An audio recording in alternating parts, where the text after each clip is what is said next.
Why is behavior change so difficult? Despite our best intentions, barriers can sabotage your plans to make a health behavior change. But rather than throwing up your hands in defeat when confronted with obstacles, we will learn tips on how to overcome those barriers and to recognize them as mere detours. Once we detect our barriers to change, we can use SMART principles to set goals and objectives to help us overcome them. Planning ahead can be your best defense.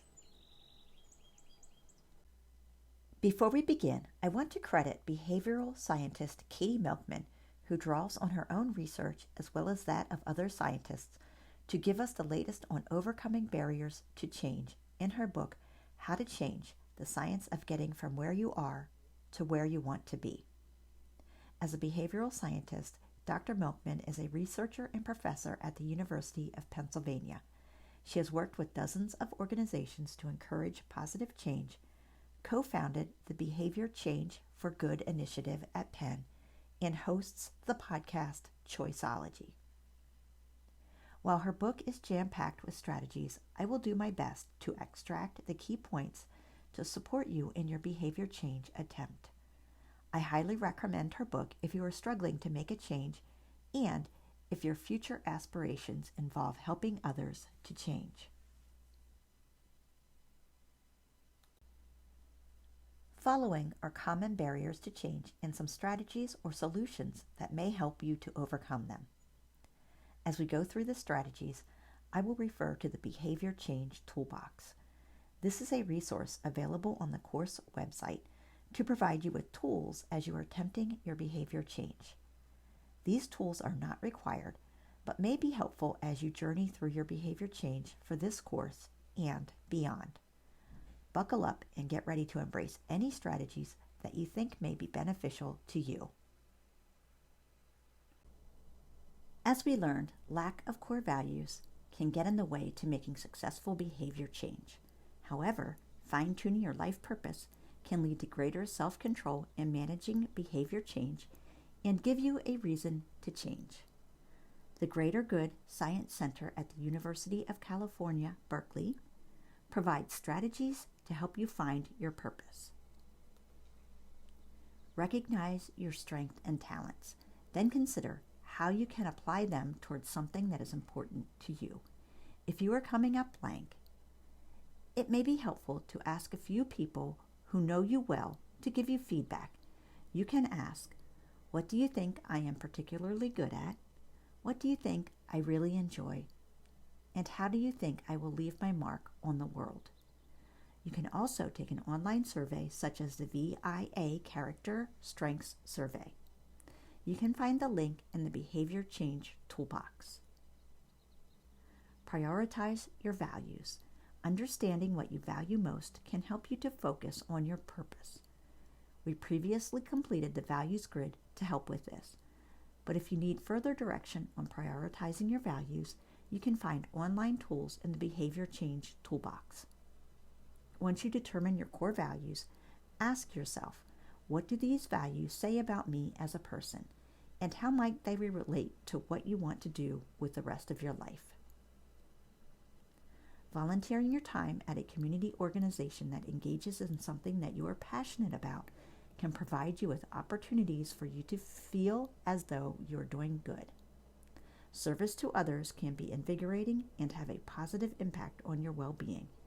You may also connect with others who share your concerns. Imagine your best possible self 20 years from now. Imagine that everything in your life goes as planned. What will you be doing? What is important to you? And what do you really care about and why? When trying to discover your purpose, it helps to cultivate gratitude and other positive emotions. Practicing gratitude often leads people to offer kindness to others. A gratitude practice can be as simple as writing the words someone, something, and myself on a sticky note and put it on your bedside table or somewhere that you will see it each night. Then before you go to bed, think of someone you are grateful for, something you are grateful for, and one thing you are grateful for about yourself. A gratitude journal is also a great way to live with gratitude. Those who we admire can provide valuable insight on how we can have a positive impact on the world. We all know of famous people who have contributed to the greater good. But what about those people we know who are taking steps to make the world a better place? As we mentioned previously, knowing why you wake up every morning has a positive impact on your health and well-being. It takes a bit of self-reflection, which can be overwhelming at first. Start with small steps and gradually build your purpose. We talked briefly about habits, and undoubtedly you've heard that it takes 21 days to change a habit. Well, it does take some time, and it depends on the habit that you are trying to change. Some take days or weeks, and others take months or years. I am sure that we can all name a habit or two that we would like to change. If you recall, a habit is a simple task that we've repeated consciously or subconsciously so many times that they've become automatic. Our brains like efficiency and create shortcuts or habits where we rely less on the reasoning parts of our brain and more on the parts responsible for action and motor control. Don't get me wrong, habits can generate positive results, and there is certainly a place for well-crafted habits, such as those that first responders use to save lives. As you can imagine, first responders practice drills over and over again so that they can respond efficiently in an emergency. As we know, habits can impact our health, and learning how to build positive habits can improve our well-being. Here are some solutions to help you modify your habits. Research by behavioral scientist Katie Milkman suggests that when a behavior is repeated over and over in a consistent environment and followed up by reinforcement, it tends to become automatic. Reinforcements can be praise, relief, pleasure, or even material rewards like cash. We talked about a few reinforcement constructs when we covered the behavior change theories and models. If you recall, reinforcement management is recommended to help move us into action and maintenance. Research demonstrates that automated behaviors are more likely to take over when the environmental cues remain the same. Cues that trigger your habits can be other people, the physical environment you're in, the time of day, or an action that you just did. An example of an environmental cue can be friends who trigger you to smoke or drink alcohol. Another cue can be the sticky note that you put beside your bed to remind you to practice gratitude each night, or even when you walk onto campus, you automatically stop to buy a soda to drink before class. In contrast, changing or removing environmental cues can help us to replace old habits. First, consider what cues activate your automated behaviors. A valuable component to building good habits, says Katie Milkman, is to develop consistent, stable, and familiar routines.